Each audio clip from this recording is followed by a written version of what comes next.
Владата реши да го објави тајниот рецепт. Тој долго беше криен во нејзиното бифе, но принуден од љубителите на добрата храна.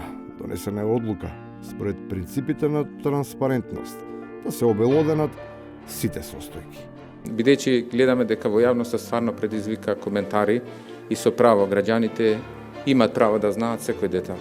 За да биде до крај јасно и секој да може полесно да проникне во што се користи за изготвување на специјалитетите. Ангажирани се врвни кулинарски имиња кои треба да дадат свој придонес за утврдување на менито. Сега работат експерти врз основа на препораките што беа дадени, производите кои се поспецифични, како што ги спомнавме тие морски плодови, посебно тие риби од Атлантскиот океанот и Индиски океан и така натаму. Освен нивните совети, помош околу типот на рибите што треба да се подготвуваат била користена и глобалната мрежа. Таа сепак располага со повеќе и видливи информации за видовите. Делфин, ајкула, перпет ајкула, имаше овие, па ги гледавме на Google по слики што значат тие морски мачки, морски кучиња, значи ги има кетфиш и така натаму, има разни облици, украсни риби. Ниту тоа не било доволно па да се задоволат сите вкусови, неопходно било да се направи комплетен список, кој фаќа дури посебни специфики, кои покрај тоа што звучат неверојатно и смешно, по сугестија на главниот готвач, се must have. Имаше во таа листа 3000 и која боја има тие перки од ајкула. Така да се шегувам, мислам во јавноста толку За збогатување на квалитетот како додаток во јадењето се предвидени продукти кои имаат своја посебна вредност и му даваат изворедност на крајниот резултат.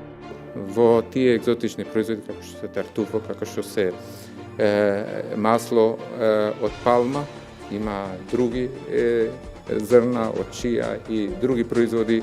Дилемата е дали да се динста, пече или да се пржи. Потаму пред шпоретот е нормално да се случи мал конфликт околу маслото кое ќе се користи. Се преферира тоа да буди возбуда. Тропски, кокос, да, и од кокос и од палма, да. Се разбира, се треба да има карактеристична арома, затоа владата предупредува дека според упатството, при крајот, да се стават специјални мелодии. Разни зачини кои не се карактеристични за нашиот регион, не зборувам за домашно производство, туку тие се од екзотичните земји. И на крајот, додека се крчка главното јадење, не сме да се заборави традиционалната навика да се замези. Покрај салатите, неизоставна е и даска со сувоместнати производи. А се размислува дали да се користат и млечни продукти.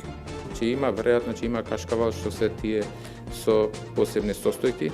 Единствено што останува непознато е десертот. Шекерот е нездрав, па и оваа, како и сите други влади, инсистираат јавноста и медиумите да престанат да јадат гурабии.